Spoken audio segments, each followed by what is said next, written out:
folks, Jason here from Positive Real Estate, and welcome along to the Friday Tips and Strategies email we send out. Hey listen, something that's happened just recently, and we all should be quite excited about that, is the RBA have just dropped interest rates. Now that's exciting. It'd be more exciting if that drop in interest rates was passed on fully by all the lenders, but at this point in time only 3 lenders have passed on 100% of that 50 basis points interest rate drop. Many other lenders have passed on a portion of it. Now for us as property investors, interest rates going down is a fantastic thing because we end up with more cash flow in our pockets. And for some of us, that may even tip over some of our properties that had a negative cash flow into a positive cash flow. Right now in Australia, we've had some very, very interesting times in the past few years with rental yields and our cash flows. In the past 10 years as a property investor, I've witnessed places like Sydney and Melbourne and Brisbane, some of those blue chip areas have been a highly negative cash flow as a property investor to get involved in, and it's been difficult to buy a lot of those blue chip properties because you couldn't afford to because they were so heavily negative cash flow. In the past 3 to 5 years, some of those values have decreased a little. The rental yields have gone up significantly, and as property investors, many of us are getting new positions or positions in blue chip areas that we couldn't previously afford. Now that's fantastic, it's exciting, and some of us even got positive cash flow properties in those blue chip areas, which is even more exciting. And so the great thing about that, the interest rates are dropping down now, vacancy rates are very, very low. The whole of Australia, 1.7% on average. We've got places like Brisbane at 1.5%, Canberra at 0.8 or less than 1%, Darwin at 0.6, less than 1%, Perth at 0.5% interest rate, 0.5% vacancy rate, and Sydney 1.6%. So all of our major capital cities have got some low vacancy rates. There's not many properties being built out there, so there's an undersupply issue, and our interest rates are going down. And so for us as property investors, it's a really great time to be buying the right type of real estate.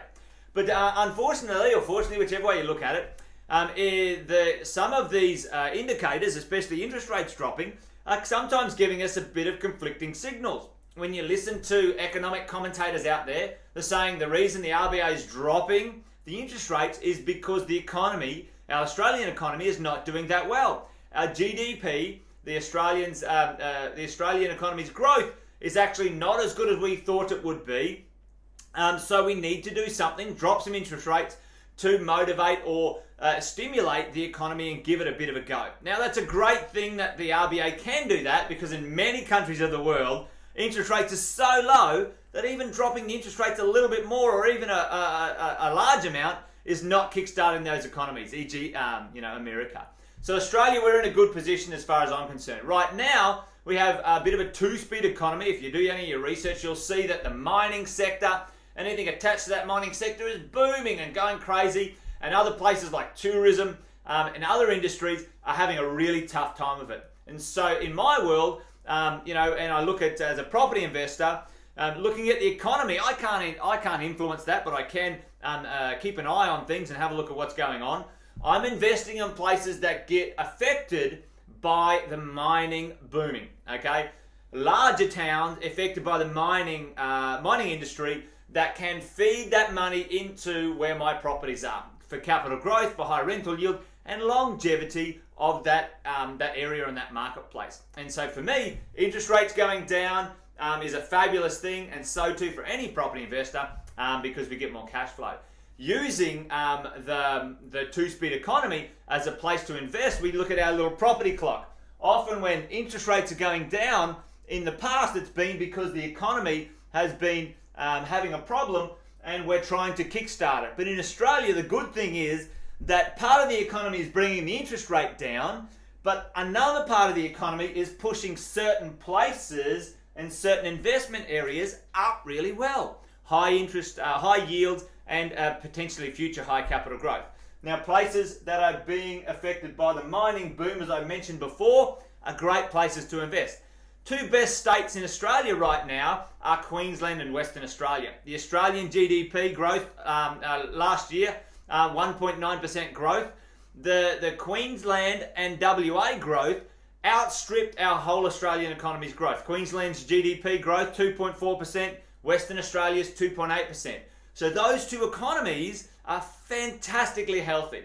And so those two cities, which is Perth and Brisbane, have been identified in the top 20 fastest growing cities in the world. And so as an investor, and you out there as an investor as well, looking for the next place to invest, it definitely makes sense to look to WA and Queensland.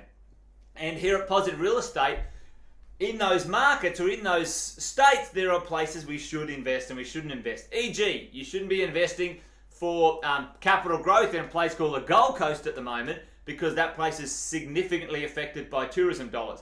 But let's say places like Gladstone and Mackay and Emerald, where the mining money is booming, that's where you're going to get some return on your dollars in cash flow and capital growth. So you need to know which places to invest in. So guys, come along to one of our property investment nights in a city near you. We've got lots of them around Australia, and we'll discuss in depth the marketplace and which places in each state, e.g. Western Australia and Queensland, to invest in, and how these dropping interest rates are going to help us property investors get more property, increase our borrowing power, and us invest with a positive cash flow portfolio, which ultimately is a far safer and far more easy way to handle property investing. So guys, that's it from me this week. I hope those tips were interesting, and if you want to know more, come along to our property investment night. And until then, take care and bye for now.